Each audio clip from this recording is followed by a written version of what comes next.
Live from the chicken wing capital of the world, Buffalo, New York. You're listening to the Childcare Bridge Podcast, your source for the best tips, tools, and tactics on how to market and grow your childcare center, ensuring total domination. Total domination. This is the Childcare Bridge, and this is your host, Michael Tasnerdives.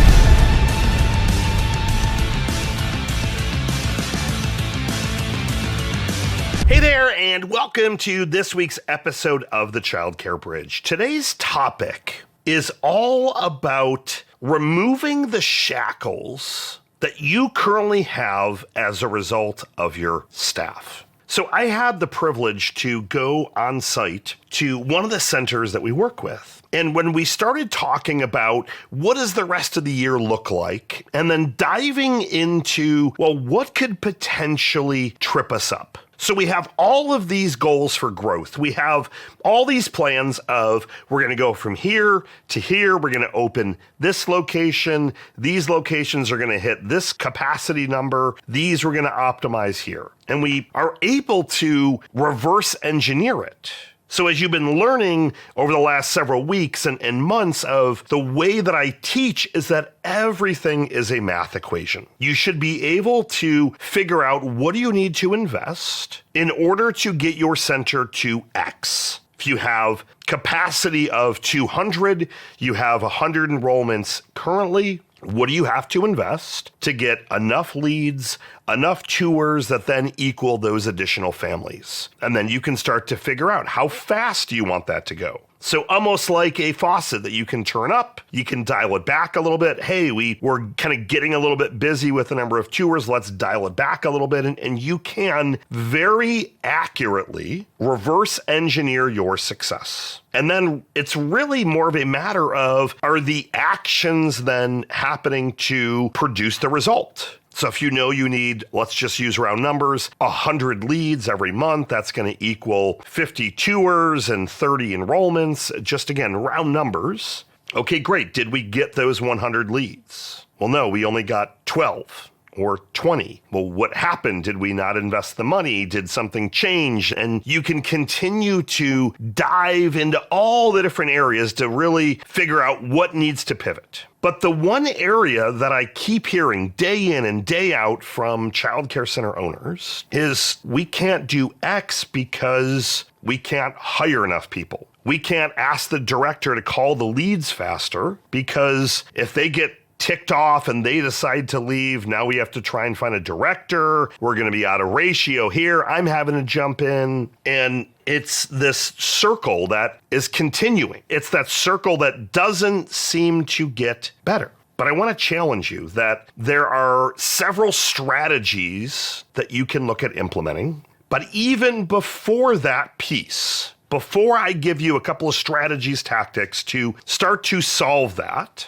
you need to really look in the mirror and get clear from a mindset standpoint. If your mindset and your way of thinking is that I can't do X, I can't fire this teacher that is terrible because we can't hire somebody. I can't get rid of the director because then everything is going to just blow up and it's going to be terrible. We can't add 100 enrollments over 90 days because we can't hire fast enough. You need to start looking at what are those limiting beliefs that you currently are telling yourself and start pivoting your mindset to things like this. I know that the right staff can completely change the trajectory of my center and my business. They can make my life easier, more fun, more lucrative. The right staff are out there. You can start looking at that you actually can afford to pay more. And that's always an interesting dance that I end up having is we start to look at the numbers. Okay, great. So you're paying $18 an hour. Everyone else is paying between $16 and $19. What if you were to pay $20? Michael, that would crush us.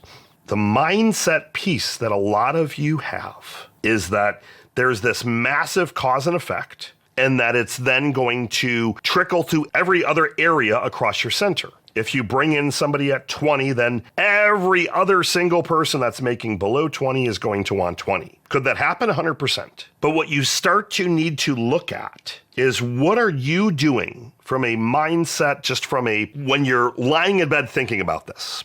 I was laying in bed last night and I was thinking about some of my team. And I was saying, well, get a couple of people that I would label them as B players. I want them to be an A player, but it would hurt to lose them. And I started catching myself. Well, what if they were replaceable? And I want you to start to think about that. Every single person at your center is replaceable. That doesn't mean that you can replace them tomorrow. But if you go from over here thinking, I'm beholden to my staff, we can't afford to pay more, we can't do anything because we're going to be out of ratio, the directors got me shackled, I can't do anything there, I can't add any more responsibilities. So if you're way over there with all of that, but you want to get to this other side of a business that you get to be excited to go to, a business that lights you up when you think about the difference you were making. I don't get to go and visit centers all the time. And I can tell you that I had more joy last week, even though I was sick, I'm still sick. Hopefully my voice sounds okay.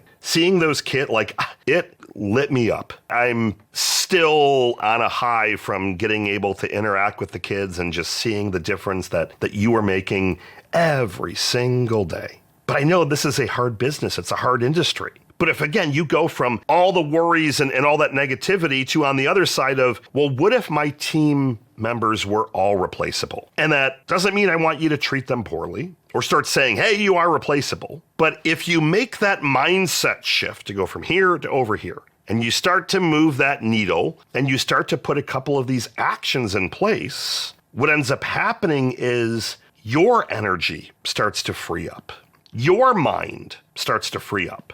I know how hard it is when you are laying in bed and your anxiety is through the roof and you're now worrying about staffing for the next day. Who's going to call in sick? What's Debbie, the director, going to complain about today? What am I going to have to put back on my desk because they don't want to do it and I just can't afford to lose them? And then that's cascading into all the other areas across your life where it's negatively affecting you. It's hurting your business. It's hurting your personal mindset and mentality, your health, your balance, your time off, your freedom to be able to literally sit for a couple of hours in an evening or a weekend or on a vacation and not to have to think about your business. So in order to do that, we need to start to have you move your mindset that I can't afford to lose somebody to every one of my team can be replaced, period.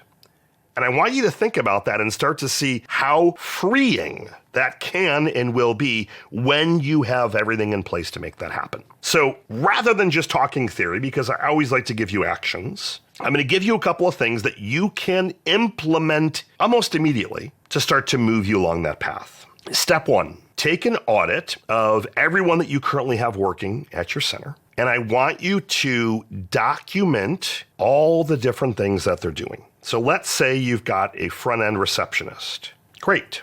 You're going to sit with him or her, and you're going to observe half a day or even a full day. You might say, well, Michael, why wouldn't I just ask them to do this? Hang with me and I'll tell you the answer. So as you're sitting there, let's say it's Fran, the front-end receptionist. You notice I like to rhyme things. You're just going to say, hey, Fran, I want to learn a little bit more about your day-to-day to see how I can better help you. And you're going to have a notebook or a laptop, however you like to do this. And you're going to jot down all the randomness that Fran does that would connotate a process. Answering the door, answering the phone, signing somebody in, handling people if they're calling off sick, jumping in here with the kids doing X, signing up a new parent, checking someone in for a tour. You're going to write down all the different things, one on each line. And you're going to do this for a day, maybe even 2 days, or maybe you do a Monday and a Friday, or you look at, is there a little bit of variety? And what you're looking for is to capture 80 to 90% of all the things that they're doing that are the most essential. There's always going to be other little random things they do. Maybe once a month they order bagels for the staff. But we're looking for what are those kind of critical day-to-day things that we then, as a step two, need to get documented. So as you're seeing Fran executing the task, or the project, you're going to put a couple of bullets. This may be a step 1, 2, 3. So she answered the phone, she hit this button, and it was this greeting. The next task you've seen her do is she's buzzed 10 people in. So great. All that she does is she looks on the cameras, she verifies something, and then she hits a little buzzer button, which is by underneath her desk. What's the next thing? And what you're going to end up having after a day or two is front-end receptionist. You've got everything documented, all the tasks, the bullets. So now you have like an operating playbook for that particular role. You then rinse and repeat. You're going to do it for your assistant teachers, your lead teachers, your chef, cleaning people, any role that you may potentially have to replace at some point. Now, if you're outsourcing cleaning to a cleaning company, that's a different story. But people that are on staff. And then finally, you're going to do the exact same thing with yourself, but that is going to take you a little bit longer. Like for me, I typically do these time audits and these task studies once a month. Even after I thought that I've already documented everything, I always end up finding dozens and dozens of other things. But it's incremental improvements.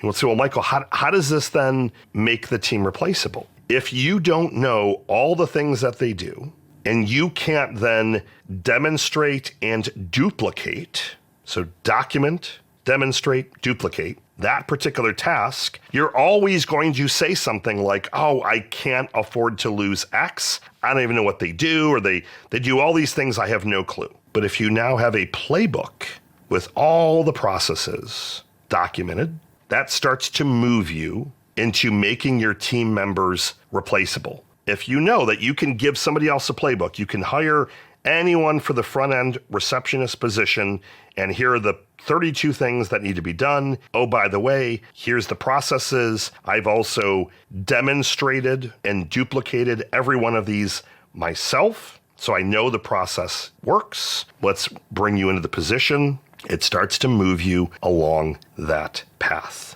Task number 1 for you today is to work on your mindset, to go from you can't afford to lose people to everyone is replaceable. Step 2, pick one department, pick a day, job shadow, and take all those notes that you now have that playbook.